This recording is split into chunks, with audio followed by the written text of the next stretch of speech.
Hello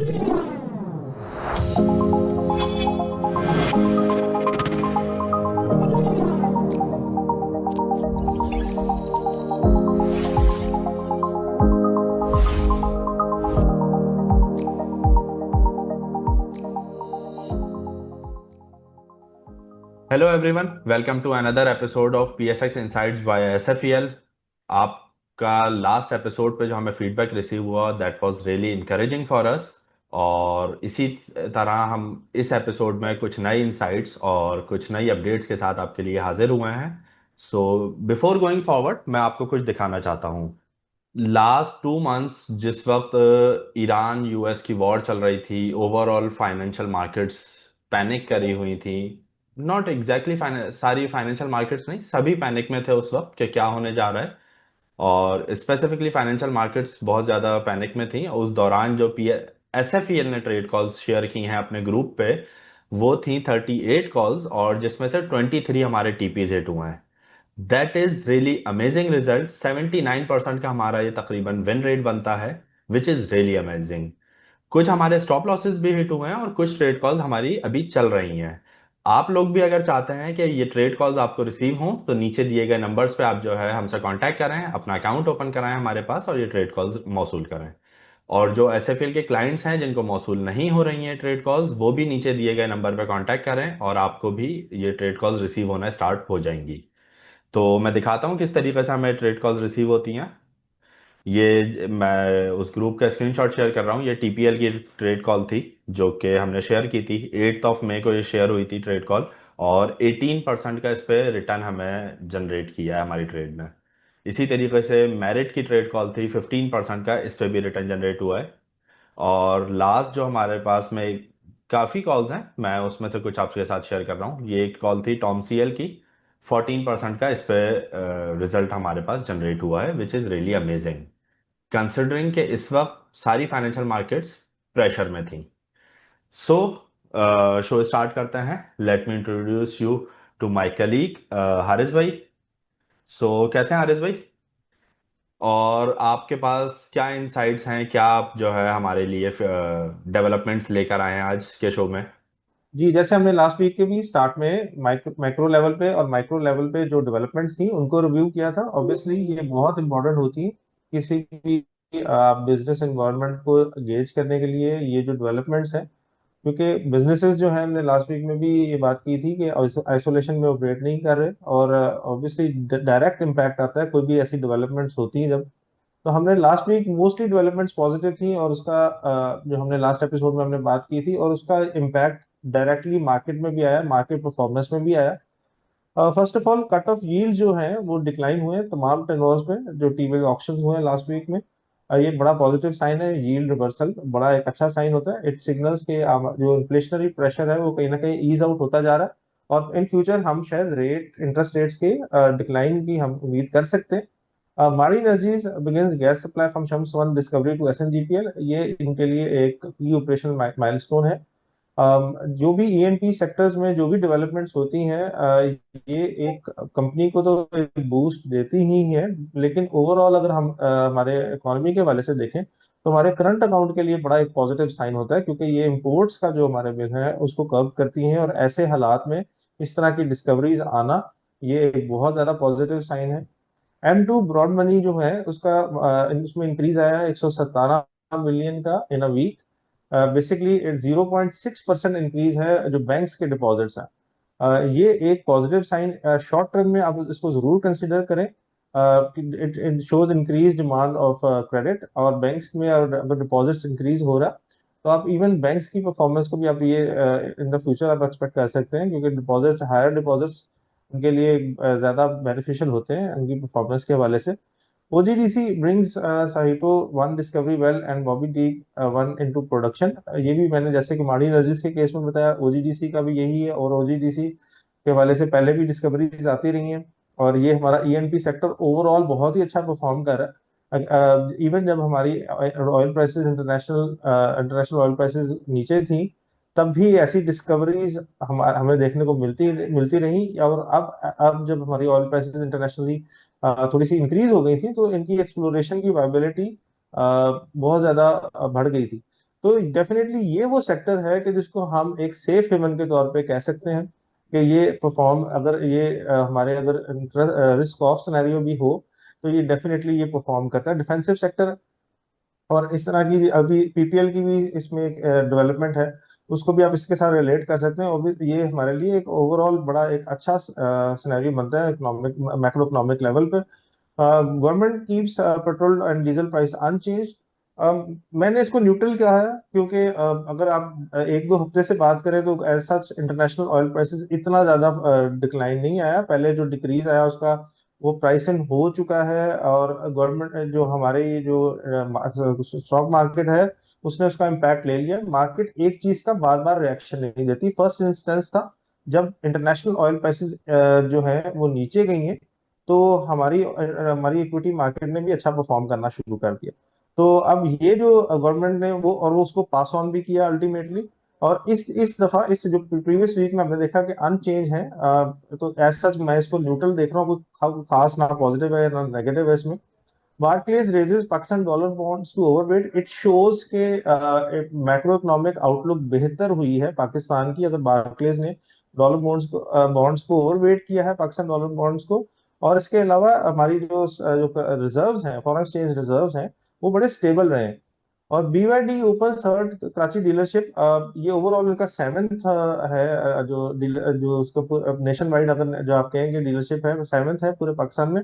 तो ये बहुत एक कह लें कि it shows increase demand for new energy, जो ईवीज हैं हमारी, उनकी एनर्जी व्हीकल्स हैं, उनके वाले से बहुत एक पॉजिटिव साइन है। इसमें अगर एक कंपनी को हाईलाइट करना हो तो हम हप्को को कर सकते हैं। उसकी मेगा मोटर कंपनी में 50% स्टेक है, जो कि एक जो कह लें कि एक जॉइंट वेंचर है जिसका अपना बीवाईडी की डिस्ट्रीब्यूशन पाकिस्तान में। तो ये एक हबको इसका बेनिफिशियरी है। जैसे जैसे इसकी डिमांड इंक्रीज होगी बीवाईडी या एनर्जी व्हीकल्स की, तो ये एक पॉजिटिव साइन है इकोनॉमी के लिए भी। आपको वो ऑयल इंपोर्ट्स की हमारी वो भी कर्व कर देगा ऐसा। तो ये पीपीएल के वाले से हम बात कर चुके हैं, इट्स अनदर पॉजिटिव साइन। ये ऐसी जो भी डेवलपमेंट्स हैं, ऑब्वियसली मैंने जैसे बात की, इसका मल्टीप्लायर इफेक्ट आएगा हमारी इकोनॉमी के वाले से। सिलेक्ट टेक्नोलॉजीज एक आईपीओ आया, ओवर सब्सक्राइब बाय 3.2 टाइम्स। ये एक पॉजिटिव है। आईपीओ आ रहे हैं, उनमें बहुत ज्यादा इन्वेस्टमेंट आ रही है, ओवर सब्सक्रिप्शन आ रही है। हालांकि इसके फंडामेंटल्स में उस हद तक जैसे हमने एसएलएम का देखा, उस हद तक शायद उस तरह स्ट्रांग नहीं है, थोड़ी सी सिक्लिकलिटी भी इन्वॉल्व है।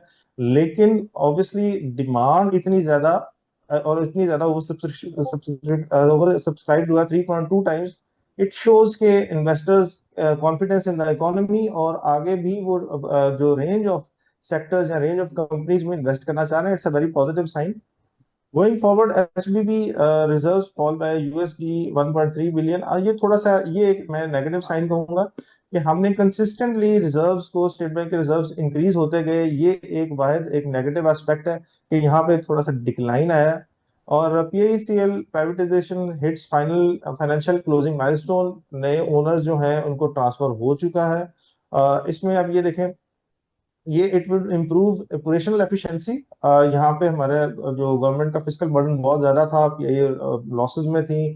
जो हमारी अब प्राइवेट ऑर्गेनाइजेशन इसका जब टेक ओवर करेगी, इसकी ना सिर्फ ऑपरेशनल एफिशिएंसी बढ़ेगी, गवर्नमेंट लेवल पे आप देखें जो उनका फिस्कल बर्डन है वो भी कम होगा। इसमें जो लिस्टेड कंपनीज हैं जो आरएफएबी कंसोर्टियम के पार्ट हैं, जिनमें एफएफसी है, पाटना फर्टिलाइजर है, वो भी इसके बेनिफिशियरी हैं।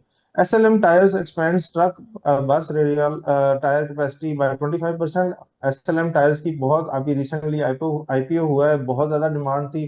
कंपनी भी बहुत अच्छी है, एक्सपोर्ट ओरिएंटेड है। उसने अपनी कैपेसिटी इंक्रीज की है, दैट इज वेरी पॉजिटिव। और इससे हमारी अगर एक्सपोर्ट्स को भी बूस्ट मिलता है, और obviously it would be a great for our current account as well. अभी रिसेंटली ऑब्वियसली अभी जैसे आपने जून क्लोजिंग के वाले से बताया, हमारी जिस तरह की कॉल्स जो हैं वो जिन्होंने परफॉर्म किया। और जून क्लोजिंग के बाद अभी केएससी 100 का भी जो डाटा आया है, it has out perform all other asset classes, and that is for the third consecutive year.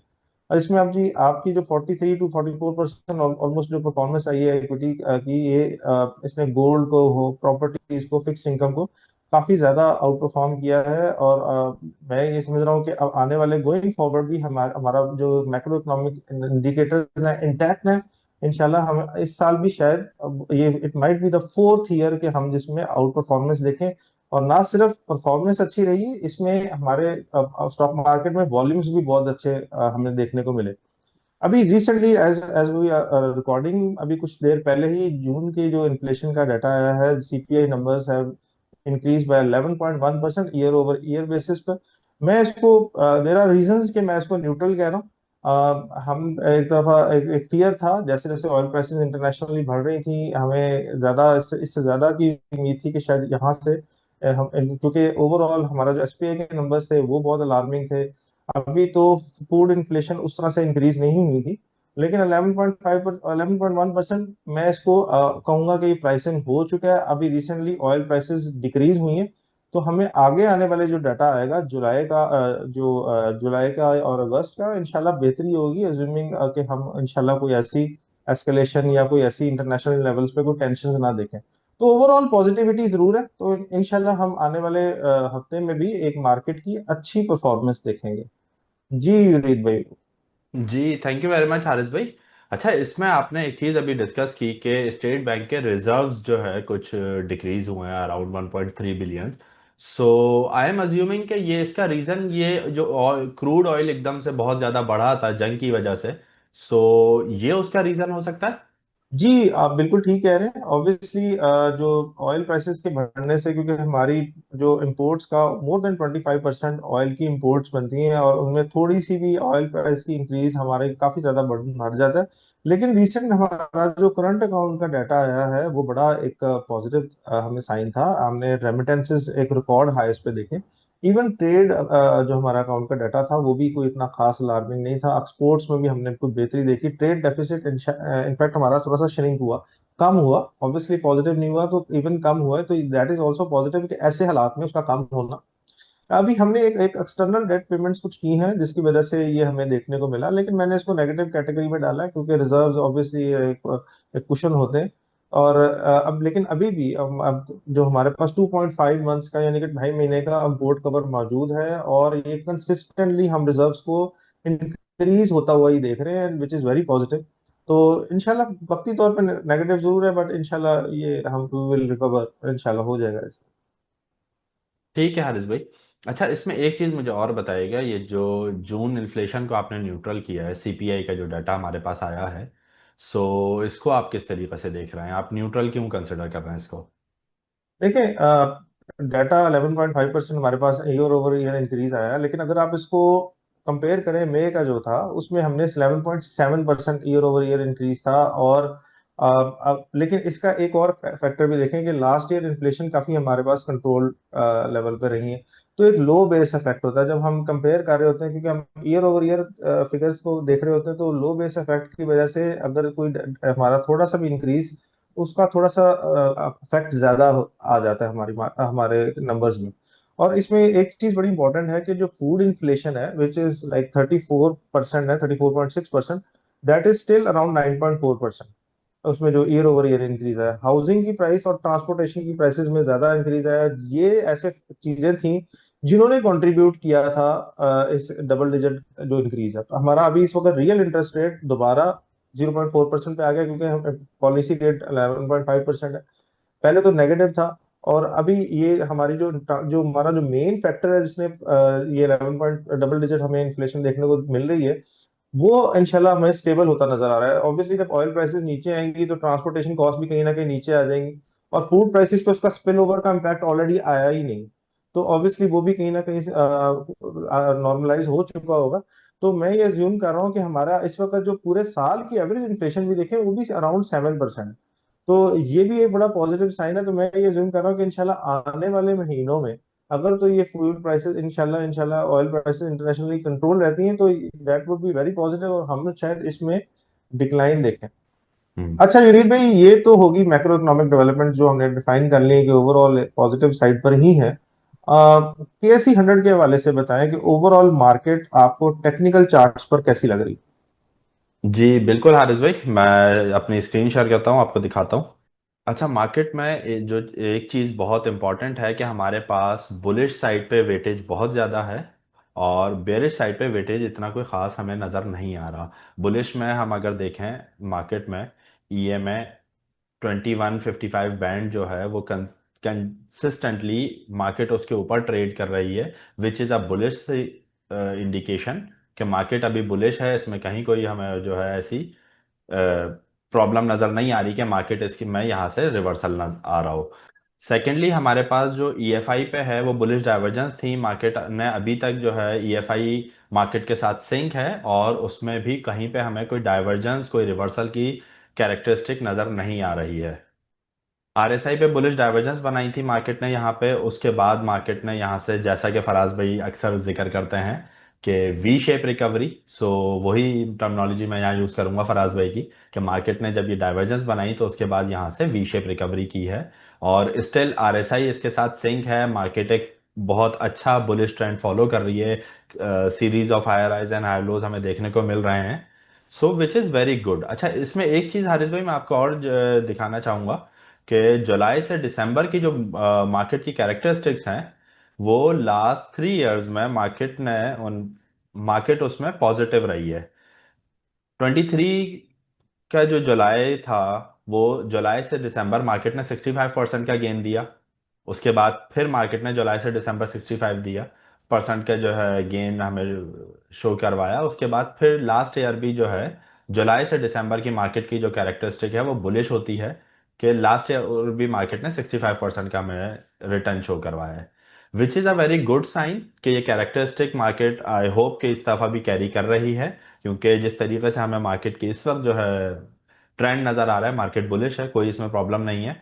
एक साइन है यहाँ पे बेरिश साइड पे जिसकी वेटेज है कि मार्केट ने ये जो गैप छोड़ा हुआ है, मार्केट ने उसे फिल नहीं किया है। अच्छा, मार्केट हर दफ़ा गैप्स फिल नहीं करती है। लास्ट ईयर जब पाकिस्तान इंडिया वॉर हुई थी, जो मार्केट ने 1,07,000 से तकरीबन जो है 6-7 हज़ार का गैप था, वो मार्केट ने फिल नहीं किया था। मार्केट उसको फिल किए बगैर वहां से बढ़ना शुरू हो गई थी और आज हमारे सामने है कि 191 का पे हाई लगाया था मार्केट ने। So I am considering this gap कि मार्केट इसको फिल नहीं कर रही है, और अगर करती भी है तो यहाँ से ये हायर लो कंसिडर करके हम इसको यहाँ से बढ़ता हुआ देखेंगे इंशाल्लाह। जी हारिस भाई। जबरदस्त हो गया युरीन भाई, इंशाल्लाह। यानी कि ऑप्टिमिज्म बरकरार है आगे भी। और कुछ ऐसे स्टॉक्स भी बताएं जो ऐसी मार्केट में भी, मार्केट को बुलिश रन में भी इंशाल्लाह मार्केट को आउट परफॉर्म करें और ज्यादा रिटर्न्स दें इन्वेस्टर्स को। अगर आपकी सेविंग है डॉलर के अंदर या आपके पास कैश पड़ा हुआ है बैंक के अंदर, आप स्टॉक मार्केट पे इन्वेस्ट ना करके एक बहुत बड़ी अपॉर्चुनिटी से हाथ धो बैठे हैं। सोचिए यही पैसे। जी बिल्कुल हारिस भाई, मैं स्टॉक्स शेयर करता हूँ आपके साथ। पहला जो शेयर मुझे बहुत अच्छा लग रहा है यहाँ पे, वो है एसएनजीपी। एसएनजीपी में सबसे अच्छी चीज़ ये है कि इसमें ये गोल्डन पॉकेट के अंदर फॉल कर रहा था।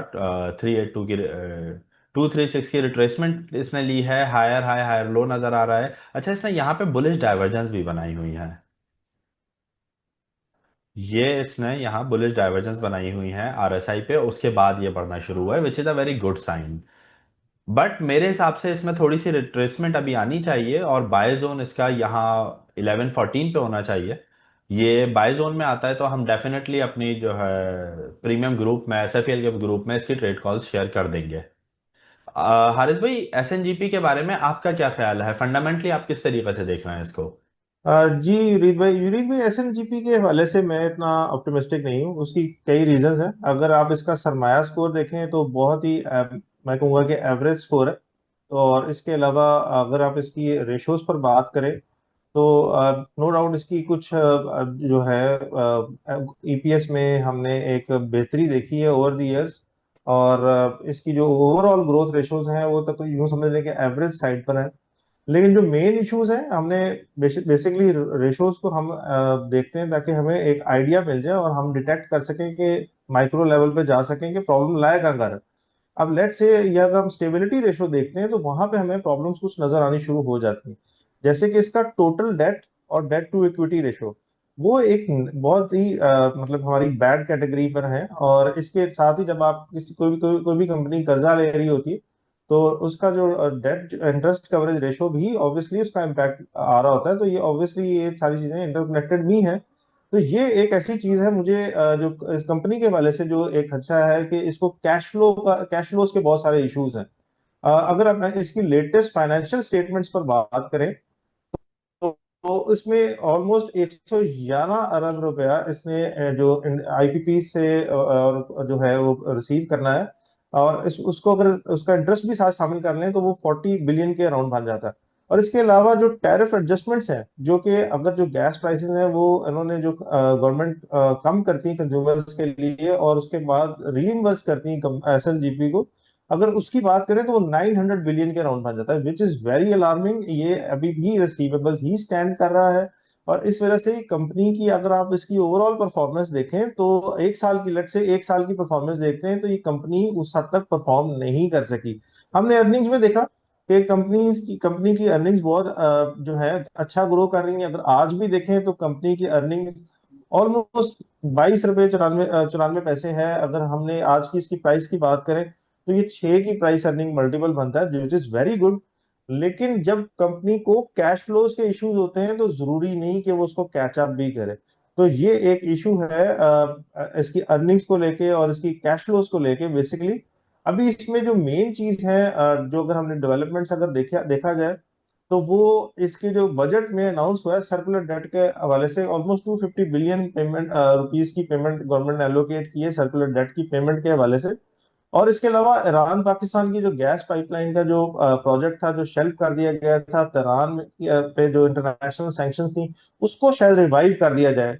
तो इस वजह से जब अगर ये टेंशन इंटरनेशनली ईज आउट हो जाती हैं तो अगर ये रिवाइव होता है that would be a huge positive for the company. और हमने आगे आने वाले टाइम में इसमें इसी वजह से आप अगर रिसेंट टाइम में देखें तो इसने बहुत अच्छी परफॉर्मेंस भी दिखाई है।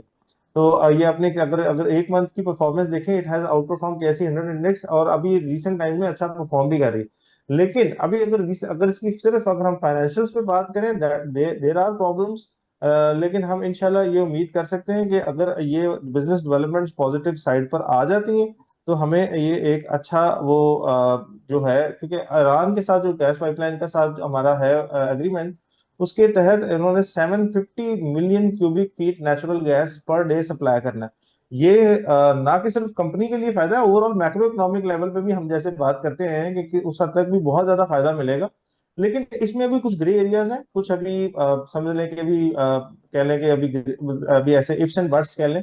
लेकिन इंशाल्लाह ये चैनलाइज हो जाता है तो कंपनी और मैक्रो इकोनॉमिक लेवल पे बेहतरी आएगी, ये इसका इशू है।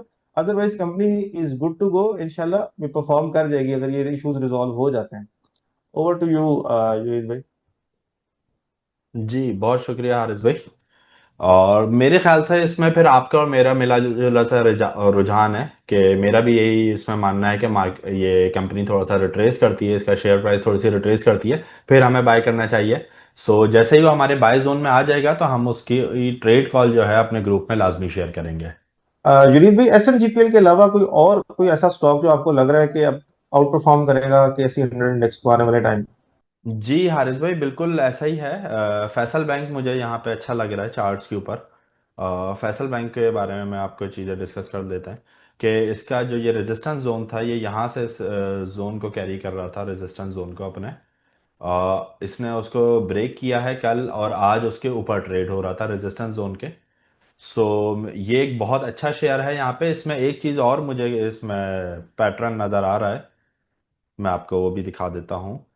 ये यहाँ पे कप एंड हैंडल का पैटर्न बना रहा है। ये अगर इस हाई को अपने टेस्ट करता है तो यहाँ पे कप एंड हैंडल का पैटर्न बन जाता है, which is very good sign. एक पॉजिटिव बुलिश कैरेक्टरिस्टिक है ये कि कंटिन्यूशन पैटर्न है कि कोई भी शेयर कोई भी स्क्रिप्ट बुलिश डायरेक्शन में होता है फिर उसके बाद जाके कप एंड हैंडल का पैटर्न बनाता है। सो कप एंड हैंडल की अगर हम प्रोजेक्शन निकालें सो उसके हिसाब से हमारे पास ये 134 रुपये तकरीबन इसका जो है टारगेट्स बनते हैं। बट मेरे हिसाब से इसकी बाइंग यहाँ नहीं करनी चाहिए। हाँ वो लोग जो लॉन्ग टर्म के लिए बाय करना चाहते हैं वो यहाँ बाय कर सकते हैं और उसको कैरी कर सकते हैं। जो स्विंग ट्रेड करनी है उसमें मेरे हिसाब से इस पर थोड़ी सी रिजेक्शन यहाँ से आ जाए उसके बाद इस पर बाइंग करनी चाहिए। और वो कॉल भी हम डेफिनेटली ये बाइंग जोन में हमारे आता है उसके बाद फिर हम इसको जो है ट्रेड कॉल अपने ग्रुप में शेयर कर देंगे। एक चीज और इसमें भी जो है वही सेम पैटर्न हमें देखने को मिला है कि इसने बुलिश डाइवर्जेंस बनाई है उसके बाद series of higher highs and higher lows इसने लगाना शुरू किए हैं। यहाँ पे इसने continuous higher highs and higher lows लगा रहा है। जी हारिस भाई, आप इसके बारे में किस तरीके से देख रहे हैं? फैसल बैंक के फंडामेंटल्स के बारे में आपका क्या ख्याल है? यूनिट भाई, फैसल बैंक के हवाले से मैं काफी बुलिश हूँ और आपने काफी अच्छे लेवल्स डिफाइन किए हैं, और मैं उसके हवाले से आपको कई रीजंस बताता हूँ। ओवर द इयर्स कंपनी ने काफी अच्छी ग्रोथ दिखाई है अपने रेवेन्यूज में, ऑपरेटिंग प्रॉफिट में, ईपीएस में। और कंपनी की इस वक्त जो अर्निंग अर्निंग बन रही है वो ऑलमोस्ट जो है, यहाँ से हम आप उसकी अर्निंग देखते हैं, that is around 15 rupees per share. और यहाँ अगर आप उसकी सिर्फ देखें प्राइस 101 के करीब, that is around 6.5, which is very attractive valuation यहाँ पर। एक चीज, अगर स्टेबिलिटी में अगर थोड़ा सा हम इसको मजीद देखें तो इसके जो टोटल डेट है वो थोड़ा सा इंक्रीजिंग साइड पर है यहाँ, जिसका impact debt to equity side पर भी, डेट टू इक्विटी रेशो पे भी आ रहा है। इसके रिसेंटली जो है टोटल एसेट्स 1.8 ट्रिलियन से ज्यादा जो है वो एक्सीड कर चुके हैं। इस चीज को सपोर्ट करने के लिए जो बिजनेस एक्सपेंशन की जो उसके हवाले से और बिजनेस की ग्रोथ के हवाले से कंपनी ने ऑब्वियसली मजीद लाइबिलिटीज इंक्रीज हुई हैं। और लेकिन डिस्पाइट जो इंक्रीज जो उनकी लाइबिलिटीज हुई हैं, बैंक्स की फाइनेंशियल हेल्थ बहुत रॉबस्ट है। और अगर आप उसकी लेटेस्ट जो पैकरा की रेटिंग है, that is AA+ credit rating, that is very good. और अब हमने कल एक नोटिस देखा जिसमें इन्होंने अपने जो सकूक्स थे उसको एक अपने शेयर इशू करके ऑलमोस्ट 7 बिलियन के जो अमाउंटिंग जो इसके स्कूक्स थे वो उन्होंने रिटायर किए। तो that is very positive sign, that would decrease its debt to equity ratio. यानी कि जो इसका एक इशू हमने हाईलाइट किया भी है, उसको भी हमने रेमेडीज बता दी हैं कि ये इसको इस तरह कैचअप कर लेगा। हमने वैल्यूएशन पे पहले से थोड़ी सी बात की कि इसकी कैसे इसके ओवरऑल अर्निंग्स में ग्रोथ आई, और उसकी जो वैल्यूएशन इस वक्त जिस तरह की अट्रैक्टिव है, इस पर हम बात कर चुके हैं। अगर हमने इसकी 6.5 हाईलाइट की है, तो मिजान बैंक जो इसका अगर आप कंपैरेटर कह रहे हैं, दैट उसकी वैल्यूएशन 10 के करीब है। इट शोज कि कितना ज्यादा फर्क है, कितना ज्यादा पोटेंशियल है इसके ग्रोथ का। और इस वक्त अगर आप फाइनेंशियल ईयर 2025 की जो इसकी जो फाइनेंशियल स्टेटमेंट्स है उसका अगर आप करें कंपैरिजन 2024 के साथ, तो इंटरेस्ट इनकम में तो डिक्रीज आया ही है, लेकिन जो इंटरेस्ट एक्सपेंस है that has declined more than the interest income. यानी कि जो इसके ओवरऑल पॉलिसी रेट की वजह से इंटरेस्ट इनकम में तो ये तो ऑब्वियस था, इसके यानी कि मार्जिन्स बहुत ज्यादा बेहतर हो गए हैं। ये एक बहुत बड़ा पॉजिटिव साइन है। और इससे भी ज्यादा बड़ी बात यह है कि इसके डिपॉजिट्स में 36.7% ग्रोथ देखी गई है, जबकि ओवरऑल बैंकिंग सेक्टर में 18% ग्रोथ थी। तो ये यानी कि it has increase its market share. Defensive stock है, ऑब्वियसली बैंकिंग सेक्टर बहुत ज्यादा डिफेंसिव है और शरिया कंप्लायंट है, डिविडेंड पेइंग स्टॉक है। और मैंने जैसे अभी बताया 30% अपसाइड इसकी हो सकती है अगर सिर्फ प्राइस अर्निंग को देखा जाए। और आपके चार्ट्स भी ये कह रहे हैं कि अगर ब्रेकआउट हो जाता है और उसको सस्टेन कर जाता है, तो दैट वुड मीन कि वो 134 तक जा सकता है। वो वही ऑलमोस्ट टारगेट्स बनते हैं। तो मैं इसके फंडामेंटल्स इसके जो बैक कर रहे हैं कि ये जो है अपने टारगेट्स पे पहुंचेगा इंशाल्लाह, जो आपने हाईलाइट किए हैं, अगर ब्रेकआउट हो जाता है इंशाल्लाह। जी ठीक है, बहुत शुक्रिया हारिस भाई। जी, तो हम चलते हैं अपने लास्ट सेगमेंट और एक इंटरेस्टिंग सेगमेंट की तरफ, जो कि है मार्केट रूमर्स। मार्केट रूमर्स में जो पहला मेरे पास रूमर्स मुझे सुनने में आया है, कॉमनली आवाज सुनने में आई है, वो है टीपीएलपी। टीपीएलपी के बारे में जो सुना गया है वो ये है कि इनके पास इनकी प्रॉपर्टी से कुछ गेन्स इनके पास इंडक्ट हुए हैं, वो अभी प्राइस्ड इन नहीं हुए हैं। सो वो मुझे लगता है कि जब वो प्राइस्ड इन होंगे तो ये शेयर अच्छा परफॉर्म कर सकता है। चलें इसको देखते हैं चार्ट्स के ऊपर कि ये चार्ट्स पे कैसा लग रहा है हमारे पास। जी, तो इसमें हमें जो है एक चीज़ जो बहुत अच्छी नज़र आ रही है कि इसने जो है तीन पॉजिटिव कैरेक्टरिस्टिक्स यहाँ पे शो हो रही हैं हमारे पास, बुलिश कैरेक्टरिस्टिक्स शो हो रही हैं। इसने एक तो प्रीवियसली जो हम डिस्कस कर रहे थे कि मार्केट में ज़्यादातर शेयर्स ने इसी तरीके से किया है कि बुलिश डाइवर्जेंस बनाई है और वहाँ से अपनी रैली स्टार्ट की है। फराज भाई की टर्मिनोलॉजी में वी शेप रिकवरी स्टार्ट की है सारे शेयर्स ने वहाँ से। सो इसने, अगर हम इसको फिब लेवल्स पे देखें तो फिब के 50% की इसने रिट्रेसमेंट ली है, वहां से अब ये बढ़ना शुरू हो रहा है। और इसमें एक चीज हमें और नजर आ रही है कि ABCD पैटर्न, बुलिश पैटर्न हमें नजर आ रहा है, ये रिवर्सल पैटर्न होता है।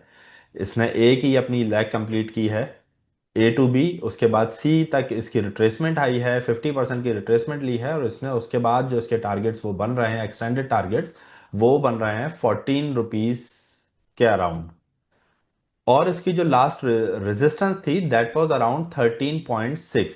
सो मेरे हिसाब से एक अच्छा बाय जोन है ये, यहाँ पे दोबारा मिलता है 10 रुपये 20 पैसे के आसपास।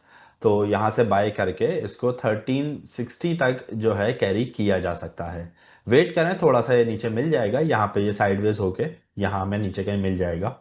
सो ये एक अच्छी कैरेक्टरिस्टिक इसमें बुलिश कैरेक्टरिस्टिक नज़र आई है। सो हारिस भाई, आपका क्या ख्याल है इसके ऊपर, इसके फंडामेंटल्स को लेके आप क्या सोचते हैं? वैसे मुझे पता है आपको इस टाइप की कंपनीज कोई खास पसंद है नहीं, फिर भी आपका क्या ख्याल है इसके बारे में? जी विरीत भाई, जैसे आपके माशाल्लाह चार्ट के एनालिसिस बेहतरीन थे, उस तरह आपका ये एनालिसिस भी बेहतरीन था कि मैं क्या सोचता हूँ उस पर। तो टीपीएलपी का ऑब्वियसली कोई सरमाया स्कोर भी कोई इतना कोई खास नहीं है।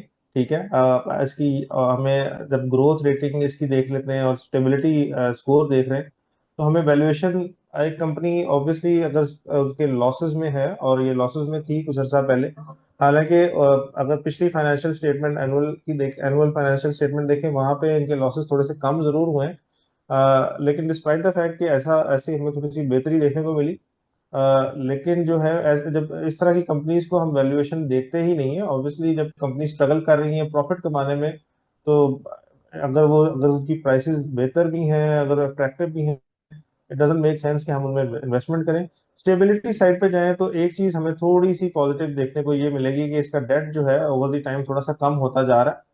तो एज सच हमें कोई ऐसी डेवलपमेंट मुझे नहीं इसमें देखने को मिल रही। हाँ, बस एक चीज है कि रिसेंटली जो बजट आया है उसमें जो ट्रांजैक्शन टैक्सेस हैं प्रॉपर्टीज की बाइंग एंड सेलिंग में, उसमें गवर्नमेंट ने रिलीफ दिया है, क्योंकि इनका बिजनेस यही है कि इन्वेस्ट और डेवलप करके रियल स्टेट को ये सेल आउट करते हैं।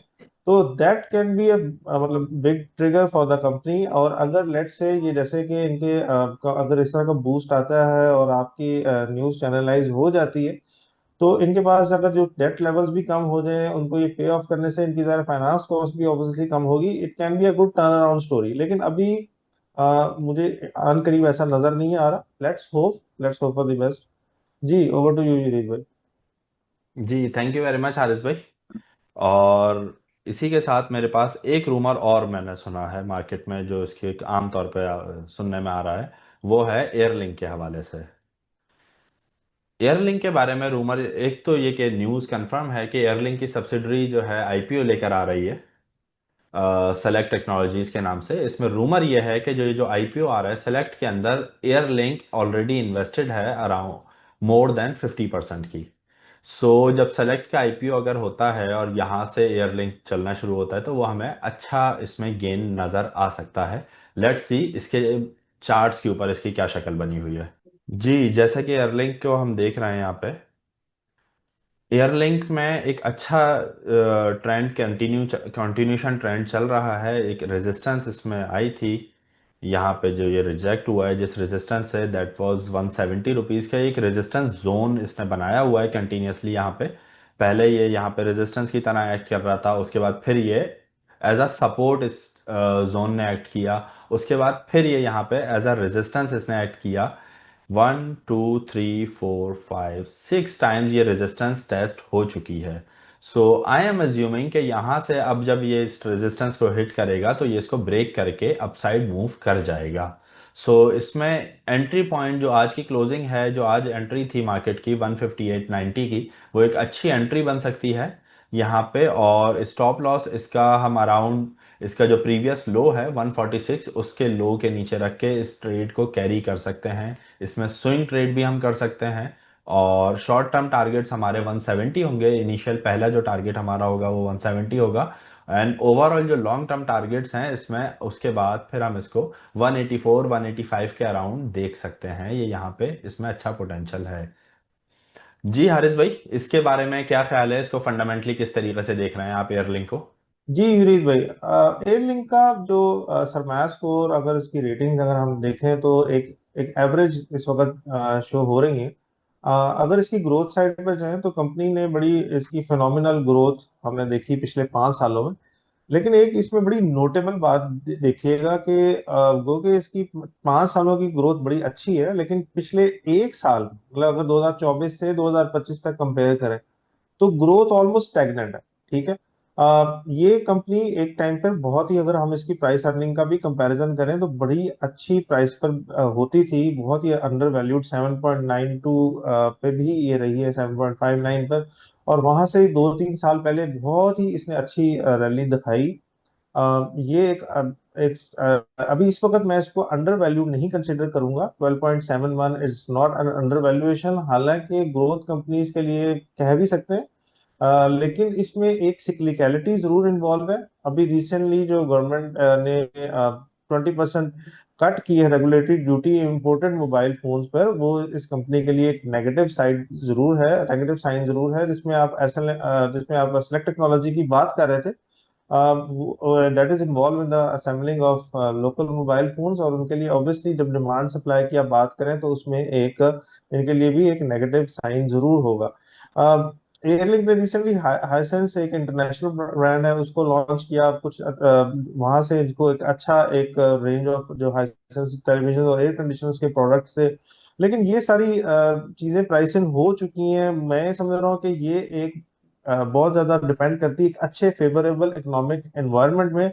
हमने लास्ट ईयर तो देखा कि अगर यहाँ पे हमें ये भी पता चल गया कि जो इसकी ओनरशिप के हवाले से इनसाइडर ट्रांजैक्शंस आप देखें, लास्ट ईयर जो इनके एग्जीक्यूटिव डायरेक्टर्स ने किस तरह से इनसाइडर बाइंग हुई है, और उसके बाद कंपनी ने परफॉर्म भी किया। लेकिन अगर अभी की बात करें तो थोड़ा सा एक तरह का सिक्लिकल, ऑब्वियसली डिमांड जो है वो सिक्लिकल इन नेचर है, इकोनॉमिक आउटलुक पे बहुत ज्यादा डिपेंडेंट है। लेकिन जो आप टारगेट्स बता रहे हैं मॉडेस्ट टारगेट्स हैं, कंपनी ने ओवरऑल ग्रोथ की दिखाई है। देर आर गुड चांसेस कि ये एक जो अचीव इसको कर जाए। It might take some time, मैं इसको बुरी कंपनी नहीं कह रहा, एक अच्छी कंपनी कह रहा हूँ। लेकिन it might take some time कि जो आपका ये जो टारगेट्स हैं वो अचीव हो जाए। जी बहुत शुक्रिया हारिस भाई, मेरी इस बात से एग्री करने के लिए कि ये कंपनी जो है अपसाइड मूव दिखा सकती है। And thank you very much everyone for watching this episode. मैं इस एपिसोड को सम अप कर देता हूँ। इसमें हमने जो बेसिक हमारा आउटलुक था वो 100 इंडेक्स को लेके कि वो बुलिश है इंडेक्स हमारे पास। सारी चीज़ें हमारे इंडेक्स में ज़्यादातर वेटेज जो है बुलिश है हमारे पास। हमने कुछ शेयर्स आपके साथ शेयर किए। हमारी जो टॉप पिक्स थी वो थी फैसल बैंक और एसएनजीपी, जिसके हमारे एंट्री जोन पे आने के बाद हमने उसे बाय करना है। एयरलिंक और टीपीएलपी, जिसके जो हमने रूमर्स से उठाया कि मार्केट में जिसके बारे में बात हो रही है, उन शेयर्स के बारे में हमें था कि एयरलिंक हम बाय कर सकते हैं, टीपीएलपी हम बाय कर सकते हैं, और इसके तरीके से जो हमने एफएबीएल और एसएनजीपी बाय करना है उसकी कॉल हम जो है अपने प्रीमियम ग्रुप में शेयर कर देंगे। उसके नंबर्स नीचे आप लोगों को मेंशन हो रहे हैं, आप वहां से हमें कांटेक्ट करें, अपना अकाउंट ओपन करवाएं। और जो हमारी कॉल्स आपने को मैंने स्टार्ट में दिखाया था कि अराउंड 79-78% के हमारे विन रेट हैं, उसको आप लोग इंजॉय कर सकते हैं। इसी के साथ बहुत शुक्रिया, और इंशाल्लाह आपके साथ नेक्स्ट एपिसोड में मुलाकात होती है।